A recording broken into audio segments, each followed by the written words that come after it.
Hello, everyone, and welcome back to another episode of the Empowered by Victorious podcast. I am your host today, Stacy Orsborn, and today I'm super excited to sit down and have a conversation with Stephanie Merritt, fellow mama, fellow fitness instructor, fellow lots of different things I feel like we have in common. So I'm super excited to chat with you and just get to know you as an individual a little bit more, but also chat about all the things that you are putting out into the world, which is super exciting. Stacey, I'm really glad to be here. I'm excited to be a part of the conversation and just excited to see where the conversation takes us today. Yeah, let's have some fun. Well, so Stephanie, tell me a little bit about yourself, your background. Where'd you grow up? Where'd you go to school? What did you go to school for? Like, what did that look like for you? Yeah, I'm actually born and raised in Lincoln, so grew up here in town. Am a Southeast Knight graduate, so that's where I went to high school, Okay. go Knights, and then went to, it was at the time Doane College, now it's Doane University, and majored in business management and psychology. And had a minor in marketing. At the time, you go to college and you're like, I don't know what I'm gonna do. There's so many different options, but I always had a real interest in people and understanding how people operate. And then I also had just kind of this entrepreneurial mind that was really interesting to me. So that felt like the most natural fit. And so that's kind of where I landed. And coming out of that, did the corporate thing, went into business and really had an opportunity to explore sales and marketing and implementation and product, really kind of across the board. And then finally got to a point where I I don't fit the corporate mold. Mhm. And so here we are. That's awesome. That's awesome. Yeah. So, where along that journey did you become a mom? I know we'll go into your like story and all of those things, but like where along that journey did you end up becoming a mom? That's a great question. So, doing math quick in my head, my oldest will be 12 in January. And so, 12 years ago is when I became a mom for the first time. My youngest turns 9 on Sunday, which is exciting. Oh, And at that time too, it was another layer into the life of a corporate mom hmm. and kind of what that work-life balance looks like. Definitely changed. Yeah. Yeah. So you are the founder of Woven Charm, and would you tell everybody exactly what that is and how that's showing up and the resources that it gives to um, families in need? Yeah, absolutely. So Woven Charm is a nonprofit organization really dedicated to raising awareness of premature birth and NICU life, but also supporting families who find themselves in the NICU. So both of my boys who were born premature. My oldest was 6 weeks early, and he was actually the New Year's baby in 2013, which was fun, unexpected. 2012, I was actually just thinking about this before we hopped on. 2012 was a really rough year. Had a lot of health scares with both of my parents. And I remember sitting down thinking, we just need to get to 2013. Like 2013 is going to be a better year. And we made it to about 11:30 p.m. on New Year's Eve before I started to have significant pain and ended up in an emergency C-section. Spent 18 days in the NICU with him. And then my youngest was born 10 weeks early, but he had stopped growing at 26 weeks. And so he had a rare condition that I didn't even know existed, reverse blood flow of the umbilical cord. Uh, and he was 1 pound, 14 ounces when he was born. Ended up spending 67 days in the NICU with him. And it was truly during that second time that I recognized that people want to rally around you during really difficult times, but they may not always know the best way to do it. And so then my thought was, okay, what better way to support people than from somebody who experienced it? And that's truly where Woven Germ came from. It's an organization that provides support through bundles of love that are donated to families and that include tangible items that are helpful for their time while they're in the NICU, as well as when they transition home. Access to services, mental health, emotional well being, really that holistic approach to the time in the NICU. I mean, and I can't, I mean, becoming a mom and having a baby and, that life-altering experience in and of itself is such a deeply transformative experience, right? But when you have to go through the challenge of also having a baby now in the NICU, that, I'm sure I mean, maybe you can speak to this more, but I'm sure there's people that can't even hold their babies or, nurse their babies or touch their babies or like all of those things. So not only are you like transitioning and going through this postpartum journey, but I would imagine you're also experiencing a lot of anxiety and fear and worry and, maybe a little bit of detachment from like everything that your baby is now having to go through. I mean, you nailed it, Stacey. Truly, the thing when I think back, I remember telling people that my world stopped Mm, when both of those babies were born. And it was just so wild to me to come out of the hospital and see that like seasons are changing or laundry's mm, not getting done. Things that to me it just didn't make sense because I spent my days in this tiny room watching this baby fight to live. And especially with my youngest, it was a much more traumatic experience just from the amount of health complications that he had. They were really dark days, really yeah, dark days. yeah. And I mean, I am so grateful that we had an OB at the time who gave my husband at the time permission to raise the red flag. He sat us down before we were discharged from the hospital and he said, okay, this is round 2 for her. She's at a much higher risk for all postpartum challenges. Uh, you have the red flag to raise. And he did. He ended up raising it. There was one night we were sitting with our oldest, and he's like, I just don't feel like I can get to you. Like you're in this bubble. And I'm like, I am. I'm in this bubble. I'm in this bubble by myself, and I don't feel like I can connect to anybody. Nobody understands what I'm going through. Nobody sees what I'm seeing. Nobody's watching what I'm watching, and I don't know how to relate to other people. And I also don't want to feel this. And so I'm very open about the experience that I had. And I got to a point where I just kept taking my pain pills because it made me not feel. Yeah. And I didn't want to feel. And that's not a healthy place to be, but it's a very real place. And so part of this is hopefully making people feel like there is a safe space to have conversations that are not easy to have. Oh my gosh, yeah. Oh, I have chills. I mean, what a we always say like what a blessing to have a healthy child, right? Like, and we sometimes minimize our own experience of maybe birth trauma or like the things that Yeah. we're going through just because like I'm just lucky I have a healthy baby, so therefore I have no room to complain, which both can be true at the same time, right? Like we can have our own experience and also be grateful to have a healthy baby. But also when you are going through your own experience and not having a healthy baby at the same time, that's just such a compounding experience.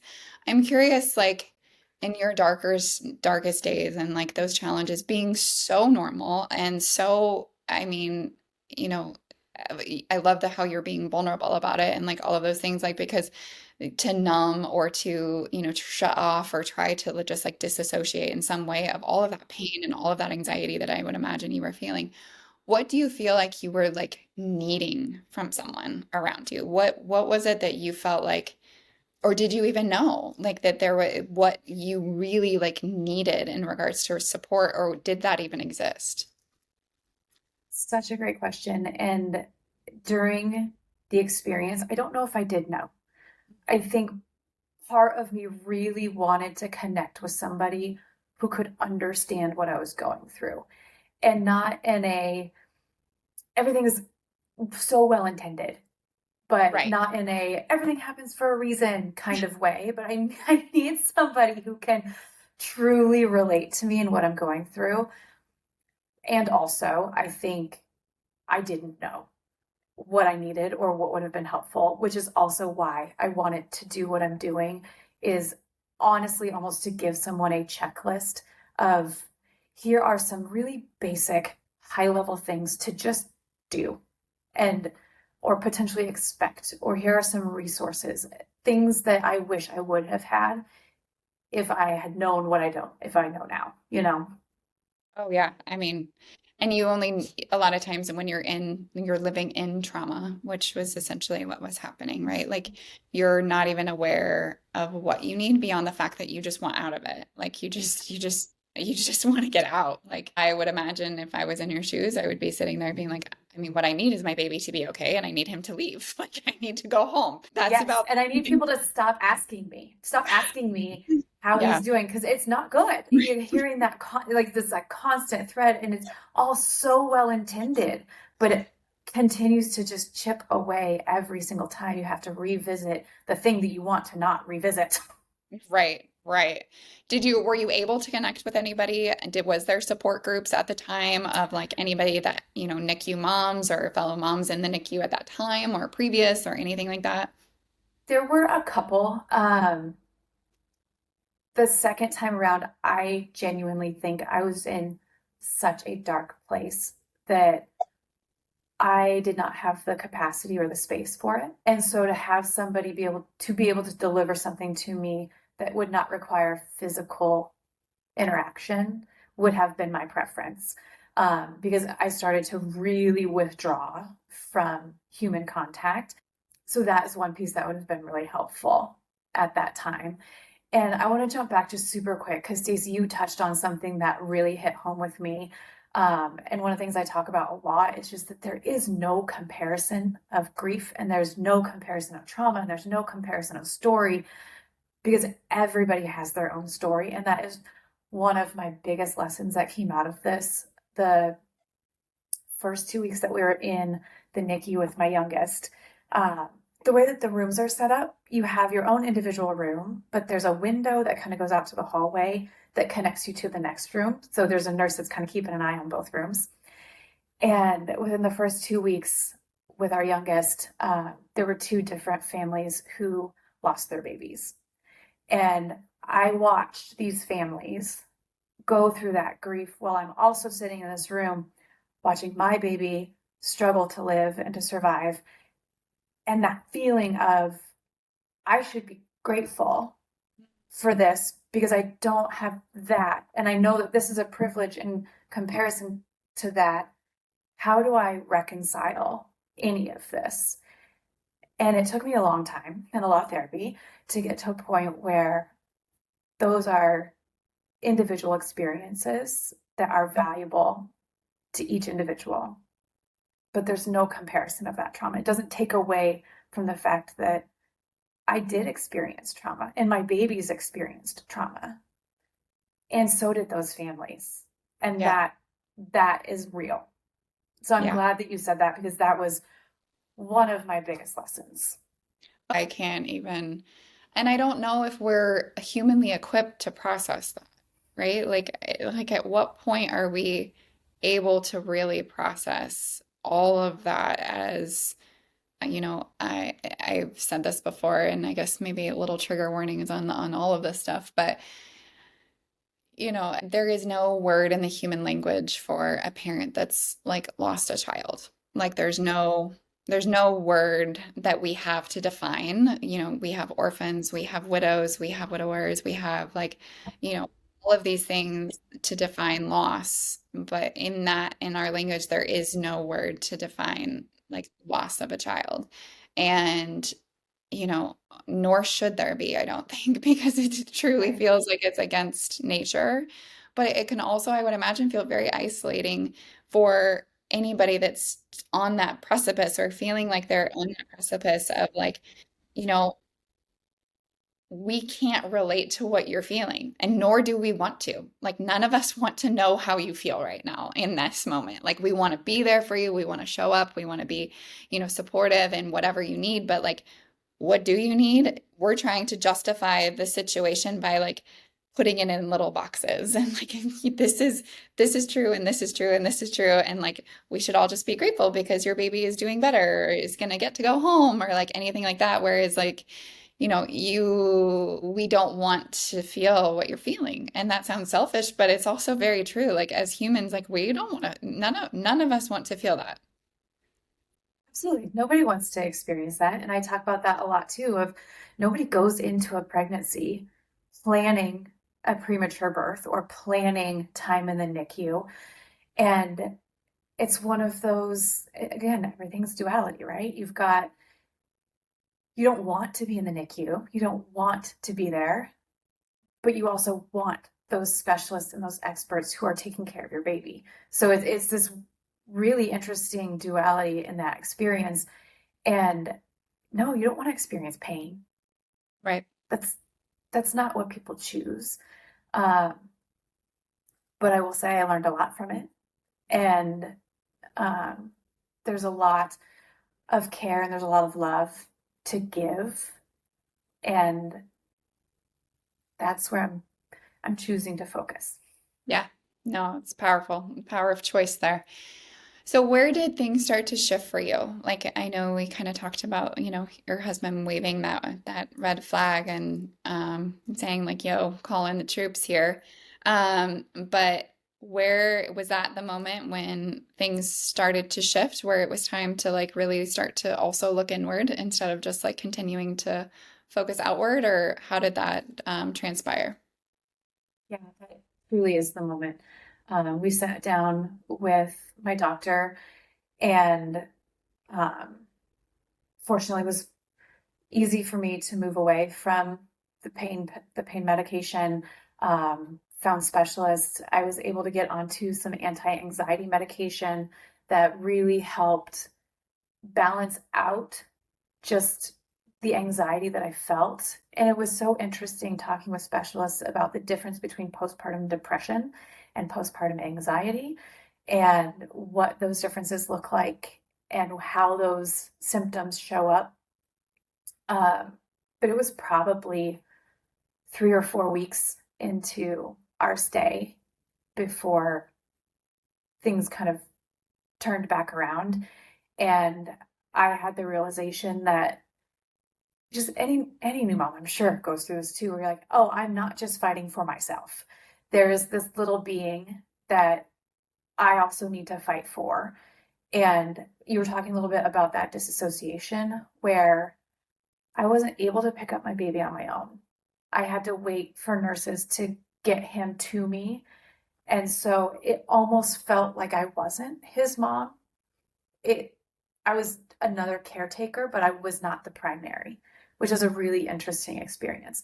So I'd say right around that time is where things really started to turn, and I had a wonderful community of specialists and um, community of friends as well who really heard me and helped me kind of turn a corner. Yeah. I mean, in that we talk a lot, and I've said this before on other episodes where it's, a lot of times moms self-care and motivation for self-care, even going to the gym, is so um, deeply rooted in our children. That I want to be healthy for my kids. I want to be, um, be able to keep up with my grandkids. I want to be able to show my kids what hard work is, or teach them good behaviors through the things that I'm doing. And there's not a whole lot of women that I talk to, at least initially, that are willing to sit there and say, like, no, I want to do this for me. Like I want to be the best version of myself for me and for me alone. And I think that you saying what you said, like almost the opposite. Like, so that's like kind of the first time I've heard somebody say that, where you're like, I wanted to get well for me, but I also realized like I have to be well for this kiddo over here. Like I have to be able to show up for them. And I think that's really powerful. Like it's a really powerful thing, because as moms, as women, we do have a tendency to kind of put ourselves on the back burner, at least in some capacity. Um, and not lean into the things that maybe feel selfish or feel, um, not aligned with like who and what our goals are. And it's so interesting because I went to a conference in September that was all about neonatal nurses and kind of their care for the families and the preemies as well. And they were talking about these different um, almost coping styles of moms and parents in the NICU. And they have these four different categories of what these parents typically fall into. And one of them that really hit home for me was the fawn. It's the mom that brings in treats for the doctors and for the nurses, and they want to be seen as like the mom who's always there and who's always, and I'm like, oh, yes, that was me. I identify. I've been seen. Like, oh, look at me. I'm like the best NICU mom. I'm like, what is this? I didn't know that existed. Yeah, categories everywhere you go. But I'm like, yeah, there's just all different ways that you cope with the experience, and you identify as a mom in that experience, but then also there's this added layer of, well, I want to be perceived in a certain way as well, because you feel like you have to overachieve as a mom because you didn't do the first diaper change. You didn't do the holding on the chest right out of delivery. There's all these things that you feel like you have to like go above and beyond to be the super magnificent mom, because you're missing out on all of the other quote unquote normal activities as a mom, which is an interesting approach as well. Oh, I cannot even imagine. Tell me a little bit about your relationship with the nurses. I would imagine like that Oh, probably starts to become quite a experience and some deep-seated relationships, I would assume. they are family, Yeah. especially with my youngest, because we were there over the holidays with him. And so they truly were. And I genuinely believe any NICU nurse that's out there, anybody who might be listening, they are truly angels.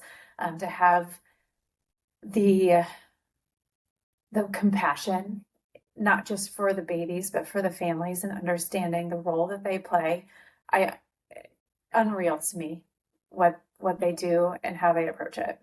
The amount of patience that they have, I would imagine, the empathy, the Mhm. having to deliver probably tough news, having to be in those tough conversations, the emotional spectrum that I can't even imagine what they're experiencing day in and day out, caring for these babies and moms alongside them. And yeah, like I just I can't even imagine.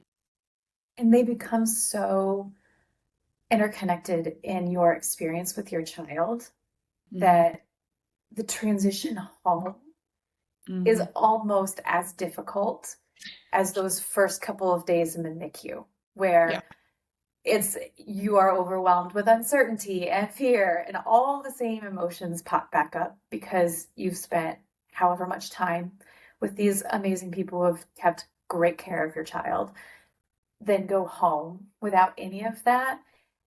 It's an interesting transition. Yeah. Were you at St. A's here in Lincoln? I was actually at Brian. Okay, okay. I was just curious. I'm like, not Yeah, that that really is relevant to anybody. We have a few members that are NICU nurses at St. A's, so I was like, I wonder if they had the same people. Um, love that.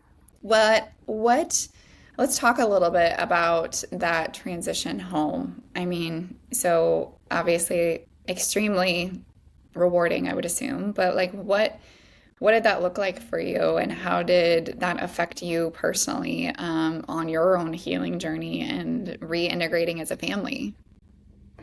With my oldest, it was interesting because it was my first, and so I didn't know anything different. Coming home just felt like it was a delayed hospital stay. Hmm. And then we just kind of, I had a few weeks left of maternity leave. And honestly, as I look back, truly did not process any of the experience Hmm. until years later. So I just kind of like brought myself back into regular life, and off we went. Everything's fine. And Hmm. I did not feel a strong connection with him until he was almost a year old. And I Hmm. think a lot of that stems from how I managed that experience and just the overall experience there.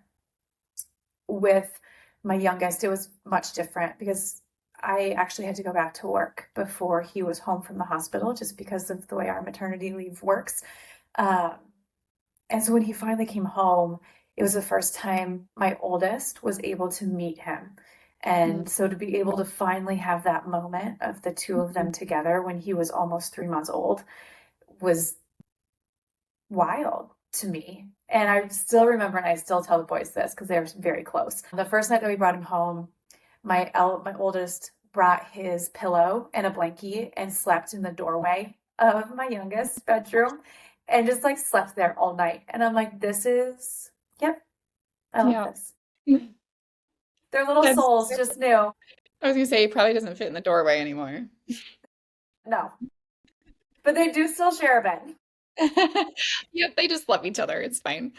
Yeah, I It's fine. mean, yeah, we could probably spend an entire episode on maternity leave in this country and the Oof. not especially I would imagine for support for NICU families. Like I cannot even begin to wrap I my head have around. really big dreams of somehow becoming a lobbyist and having a real significant impact on maternity leave and paternity leave because it needs help. Well, yeah, I mean, and especially for those that are in NICU families, like you don't even really get to start. Like, and you're living, I would imagine, at the hospital all day, Mm-hmm. pretty much every day. Were there days where you didn't go? Like, were there days where, you didn't have the emotional capacity or just like life in general starts to show up? Like, what does that look like? I did a much better job with my youngest than I did with my first because again, I wanted to be like the best NICU mom. And so I was there all the time and I did a much better job the second time of taking time for myself and giving myself some grace of not being there all the time because it is so draining and all of the alarms and all of the beeps and all of the checks. Like it's just so much. And it is hard to get over that initial bump of feeling guilt for not going in and seeing your baby. Like, what kind of a mom are you to not go into the hospital and see your baby? Like, that is the mantra that's in your head. But your well being has to come first. Like, it has to come first. So, going home and taking a shower, going and getting a massage, going and just sitting at Holmes Lake. Like just get outside. Even if you don't feel comfortable leaving the hospital, go sit out in the parking lot. Like just get out of the room just to clear some of that energy.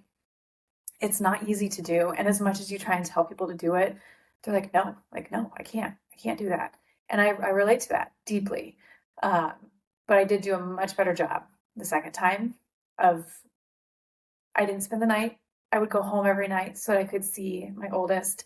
And I also think that played a role in it too, of having a kiddo already home when you have one in the NICU.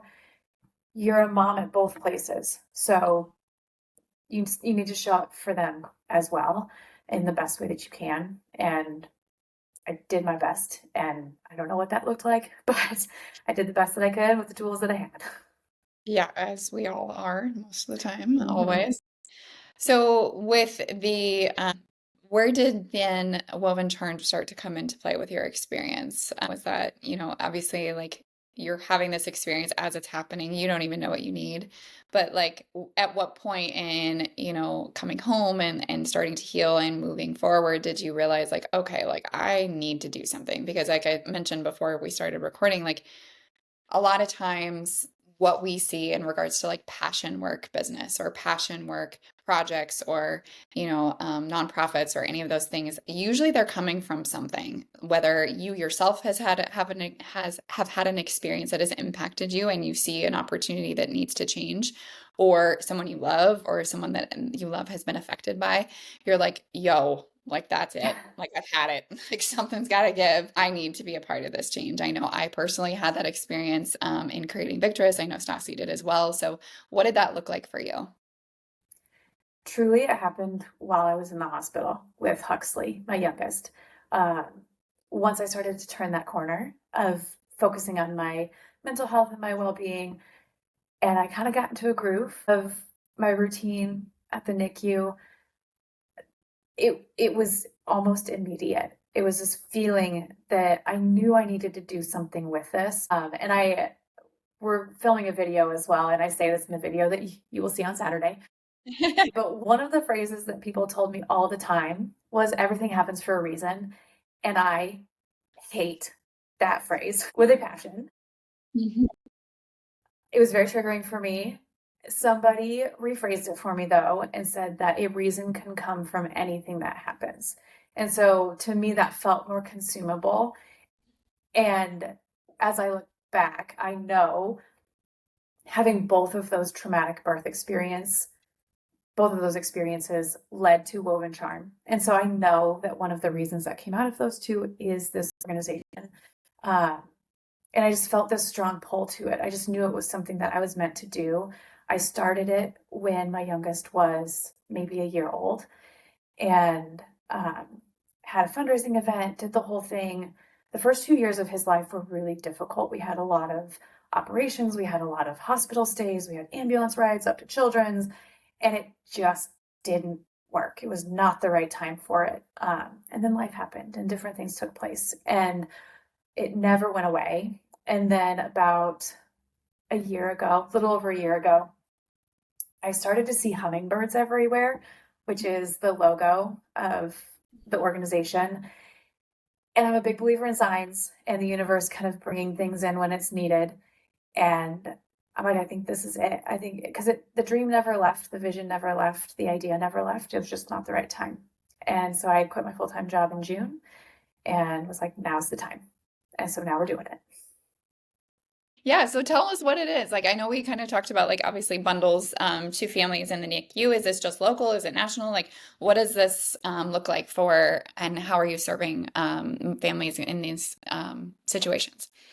It's both. So I've been fortunate to get connected to families that are outside of Lincoln and Nebraska, and we'll donate bundles to whomever we get connected with.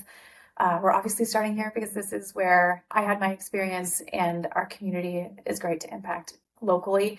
But ultimately, the dream is to be national and have a heavy presence in a lot of the hospitals.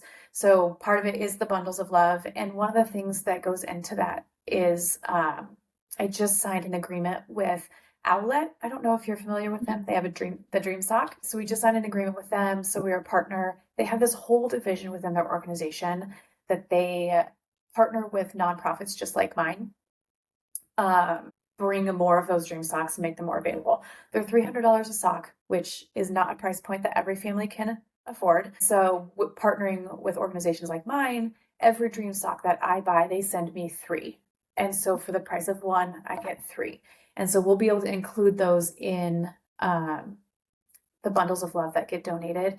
And for those who may not know what those are, they're little socks that go in their feet. They track their pulse and their oxygen levels, and it will alarm if it goes out of range, which is just a great peace of mind for anybody who's going home. New mom, NICU mom, whoever. So there's that element of it. The second element that we really focus on is connecting them with local services that help support their day-to-day. So I talked about earlier in the conversation, like laundry not getting done. It just seemed wild to me that these things still had to happen.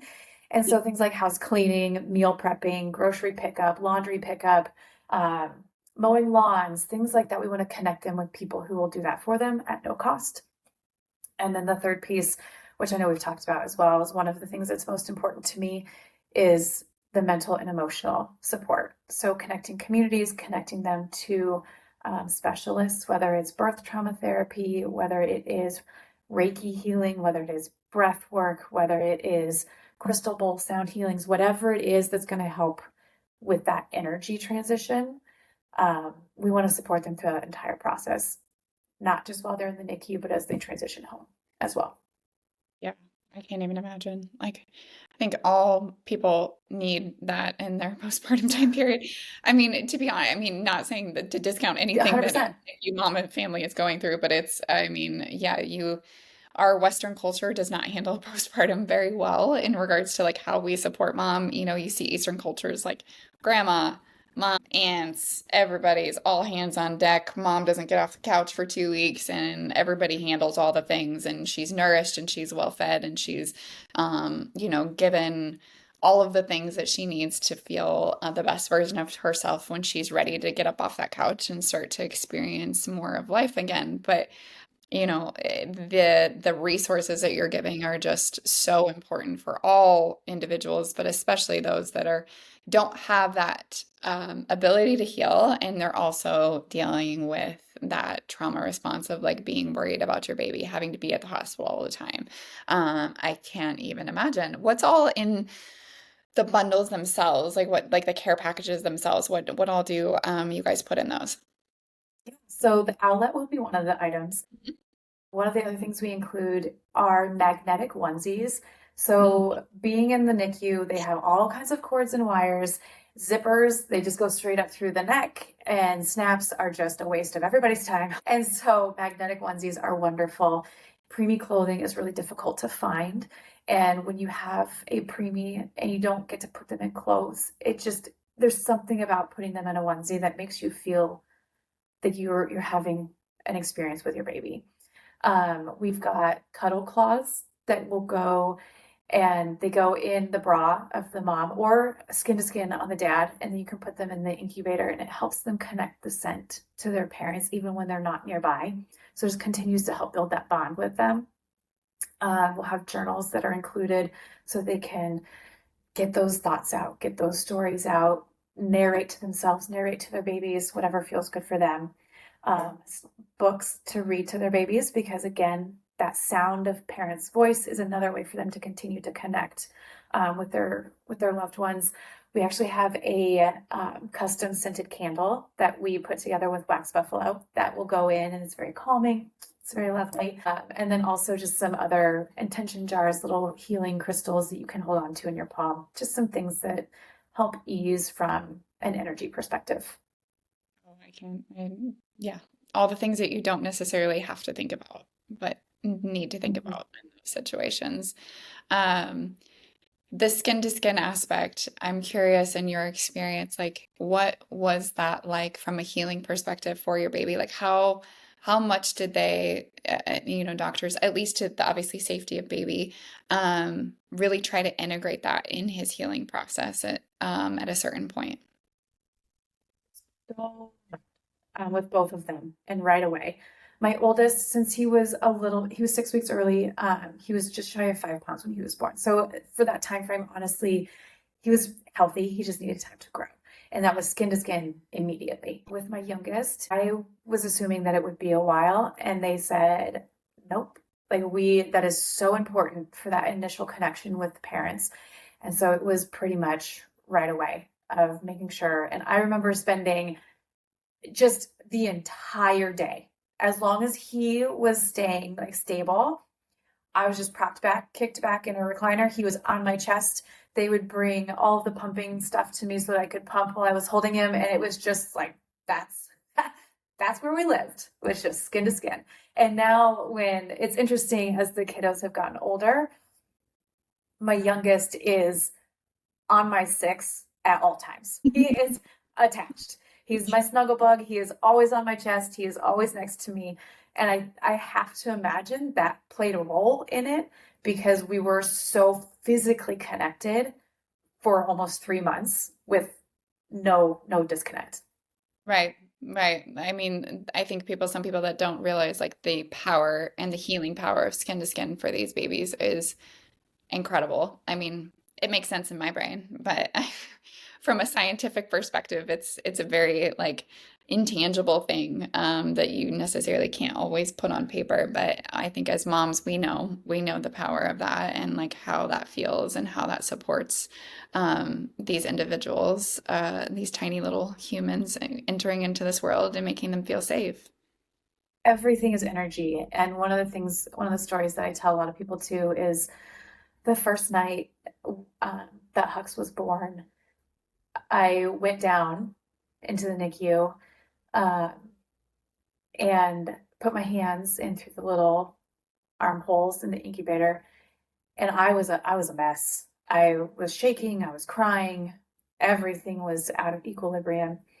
And I put my hands in, and I just put my little hands on his tummy, and his levels went all over the place. His heart rate dropped, his oxygen dropped, everything just took off. And I took my hands away, and he balanced himself back out. And I was like, okay, he's picking up on my energy. Not that I have to have all of it together at all times, but he is picking up on my energy. So when I come near, I'm going to approach in a much calmer way and make sure that I'm in a much more peaceful place because he's going to pick up on it. And I need him to be as strong as possible because he's fighting. And so everything is energy. And so if you can get that skin to skin, it's so important.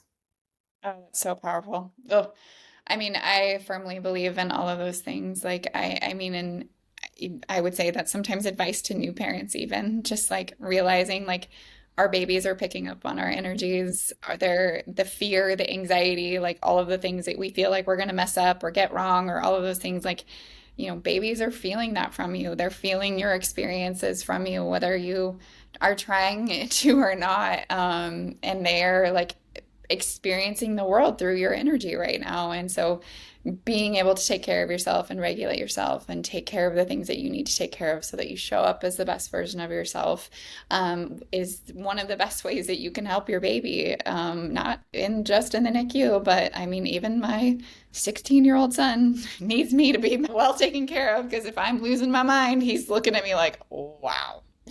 Yep. And it's like giving yourself permission. It's not that you can't have those feelings and it's not No. valid to have those feelings. Like, yep, very normal and very common to have those things. But Yep. it is an energetic exchange. So, how do you want that energetic exchange to go? What kind of things can you do to regulate it so that you can show up, like you said, as the best version of yourself for your kiddos and for yourself? Like, it's so Yep. important. Well, yeah. And I mean, again, like there's a spectrum, like, and being honest with, like, I'm having a day, Yes. having a moment. Okay. You're Yes. safe. You're fine. I need to just have a moment over here and I'll be right back. Yes. And that is normal. That's okay. That's good. Yeah. Yeah. At any age, it is very At any appropriate. age. And in any environment, probably not just with our kids. I'm curious, one thing that came up when I was thinking about like, okay, what do like NICU families need and like all of those things.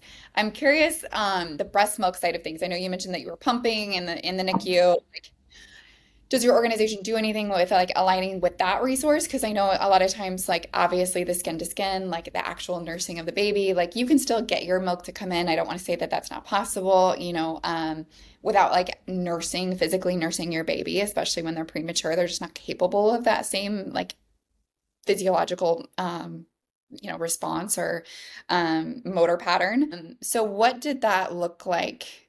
For you in the NICU, but then also like, is that a part of your resources or are we pointing families in any of those directions? That's such a great question. So it is, it's difficult to get your milk to come in, and they can't nurse. They have to be fed through a tube because they just, like you said, they don't have the motor skills for it. Fortunately, the second time that I was there, they had a milk bank that they were able to use donated milk to feed the babes, which was amazing until my milk came in and I was able to produce enough for him to consume. That is not something that we have explored within the organization, but I love the idea of it and how we could potentially connect them with resources. Because even, and that was something that I had a lot of guilt over, is we had to supplement with all of this fortified, um, why am I not thinking of this word? Formula. Formula. Thank you. Got you. Second. Ed- Edit that, keep it, whatever. Woo. Um, we had to supplement with formula Mhm. all the time. And so the pumping and not necessarily being able to breastfeed and bottle feed, and some of them were with breast milk, some of it was with formula, and you had to add all this stuff in, then mix ins. I didn't breastfeed for very long because mentally, physically, it was not for me. I couldn't do it. It was very difficult. And so being I able don't to think I've connect them, had a NICU mama that hasn't struggled with that, like ever. I don't think I've ever met one that hasn't struggled. it's, man, it's a process. And so, yeah, I love the idea of that and being able to connect them, or if there are milk donors that we could tap into that could supplement if they were not wanting to or able to. Great idea, Stacy. Hey, anytime. That's what I'm here I for. love this. No, I mean, we do a decent amount of work with the Malone Center, and Yeah. one of our coaches is kind of in charge of their milk van, the milk delivery girl. That donor, they have a bunch of like markers on like the donation process, and like obviously like there's a lot involved in like donating milk. Like you don't necessarily just want to like grab your neighbor's milk and give it to your baby. Like maybe you do you. I don't care. No, no judgment. No judgment, but I mean, in regards to like actually receiving donations, storing them, and then distributing them, I know there's a lot involved in that process. So I'm sure it would look pretty integral or integrated, but I just think that you're right. Like I think like that is something that I hear from moms that have been in the NICU so frequently is the frustration and the guilt. I mean, moms that don't have their babies in the NICU that have guilt over not breastfeeding, like, but the feeling like that was taken away from them. Like that is something that like an experience that got taken away from them because their baby had to be in the NICU for so long. And honestly, Stacy, that is such a strong description for the entire experience. All of the things that are kind of taken away from those parents that obviously are not planning for a Right. premature birth, but both of mine were emergency C-sections. I didn't get to meet either of my babies. My oldest, I didn't meet him for almost 4 days because my health was in such severe condition. I met both of my boys through armholes in an incubator. I didn't get to hold them. I didn't get to smell them. I didn't get to do the first diaper change. I didn't get to feed them the first time. All of those things are a part of that feeling of being robbed of this idyllic birth experience that I know is rare and doesn't exist for even full term babies, right? But it is an added layer, right, of that not being able to produce breast milk or not being able to breastfeed or not wanting to because you're so exhausted from the entire experience that there's all these marks of feeling like you are just falling behind as a mom. And it took me a long time to recognize and realize that there's no definition of a perfect mom. It is who you are and how you show up. And that is how you define being a mom.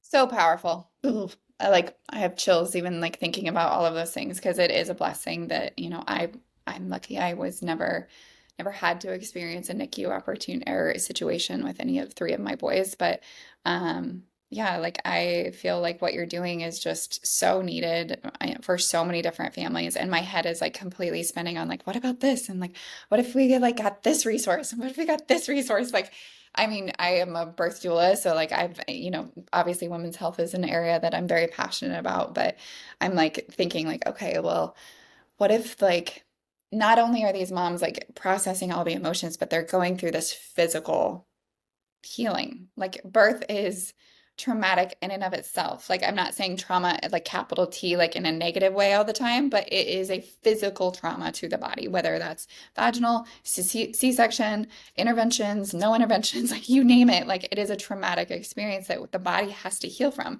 And when you're in a chronic state of stress, like these moms are just normally, but you add in like the fear of losing your child or the fear of an alarm going off in the middle of the night or whatever it may be, like the ability for your body to heal is minimized. Like, and I would imagine your healing process takes significantly longer than somebody that's like not going through that experience at the same time. Plus, you're probably pushing yourself physically to get to the room, to get to the hospital, maybe a little bit more than you should be.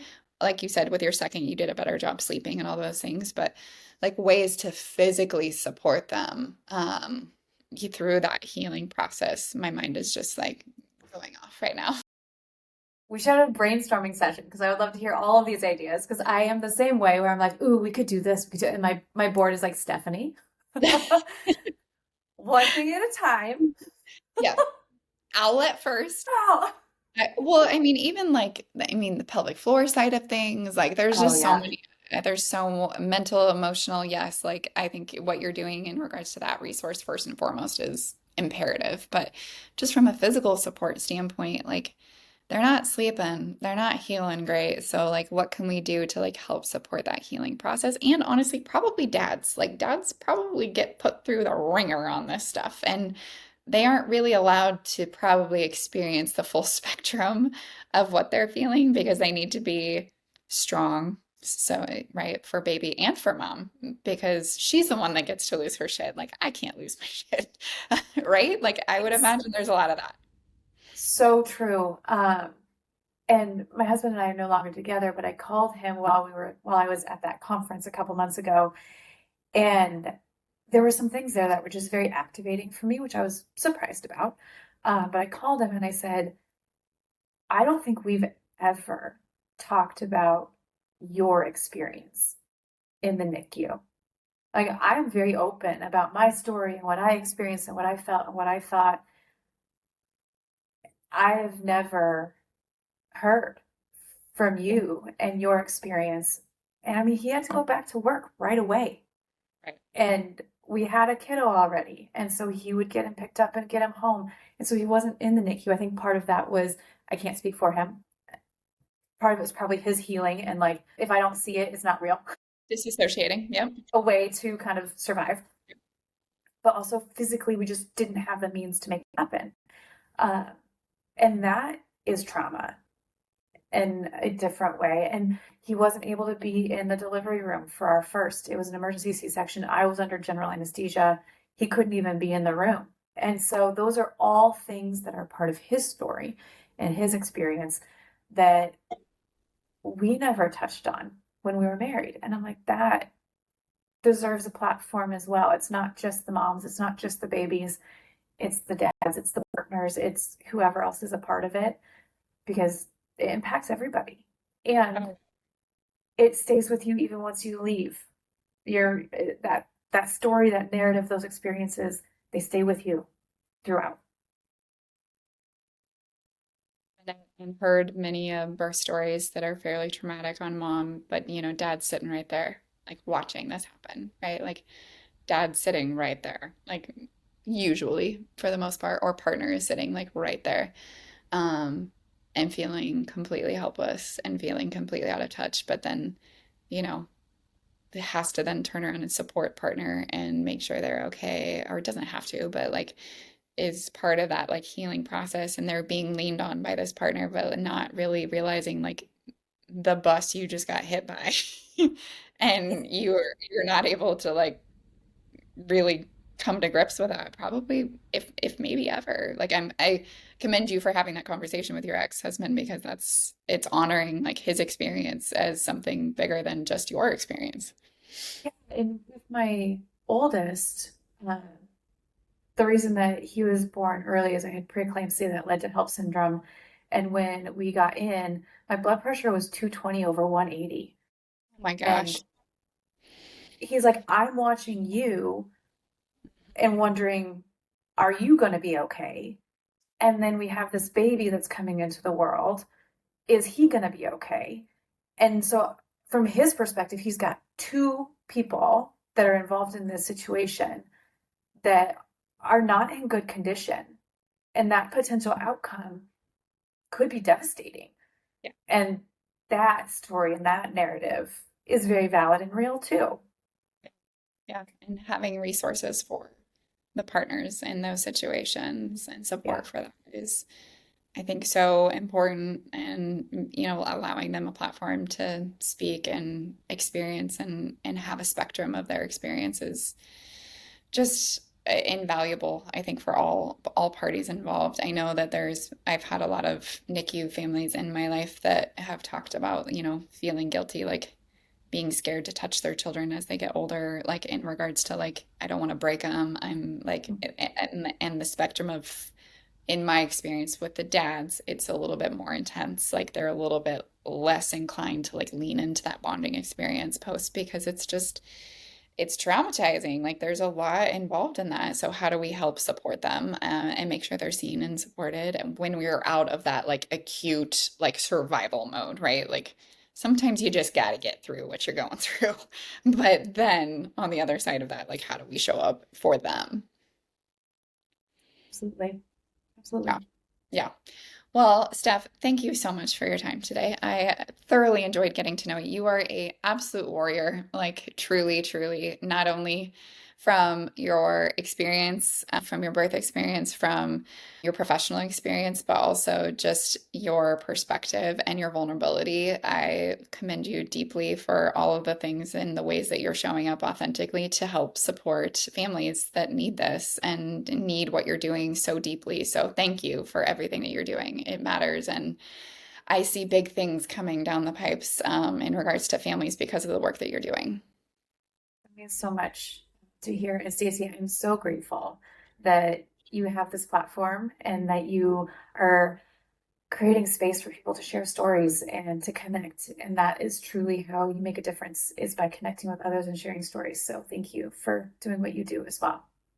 Absolutely, absolutely. Well, I'm looking forward to seeing you in person again on Saturday. Me too. This is going to air after Saturday, but you could talk about it if you want. We've got our big fundraiser on Saturday, and Stacey's going to be there. I'm very excited. Battle of the Bartenders. We'll see all the pictures and all the videos coming out of it. It's shaping up to be a really fun night. I'm excited. Well, tell us where we can find you. How can people, connect with resources? Maybe they themselves know somebody in the NICU, or that, they're obviously, you never really know when you're necessarily going to need that resource. So, where do people find you through social media or any platforms in regards to gaining your resources, or maybe even just wanting to donate and be a part of the cause? Yeah, absolutely. So our website is wovencharm.org. So WOVENCHARM.org. On Facebook, it's just Woven Charm. On Instagram, it's @_Woven Charm. My email is Stephanie@wovencharm.org. So really lots of ways to connect with us. Happy to talk through and support if somebody is finding themselves in the NICU or knows somebody that's in the NICU or has ideas of how to support families in the NICU. Here for all of it. So just let me know. So if somebody, let's say, I have a friend that delivers tomorrow and baby goes into the NICU, what's the first step in like getting them in contact with you? Is it any of those platforms, or is there a specific one that we should go to get them that resource as quickly as possible? Truly any of those platforms. Okay, awesome, awesome. Well, that makes it easy, I suppose, at least as easy as it can be. Yeah, Well, we're just tracking them, checking messages, and sending bundles out. get them out there. Do you ever have any volunteer opportunities for people, like delivering, people to things to people, or how does that look for you guys? Yes, and actually, I'm glad that you brought that up because I don't know how we made it through this entire conversation without mentioning this. But November is World Prematurity Month. And so that's why our fundraiser is on Saturday. That's why November is kind of a big deal. So we will have some volunteer opportunities. We're going to do some big donations through the end of the month at local hospitals, both in Lincoln and in Omaha. We want to donate some of those bundles of love just anonymously. So we'll have some opportunities to potentially help us put together those bundles or help deliver. So yes, stay tuned. We'll post on our socials about that coming up, but always open to anybody who might be interested in helping out. Okay, that's good to know. Well, sign me up for that. I'll figure out a way to stay connected in that way. So I would appreciate that. Thank you again for your time. And we will hopefully, well, I'm going to see you Saturday. So for everybody else, make sure you check out Woven Charm and give or find that resource for you or your loved one as soon as possible. And hopefully we can start to change some lives and some experiences and maybe rewrite some stories in the future for some individuals. So thanks again, Steph. Thanks, Stacy.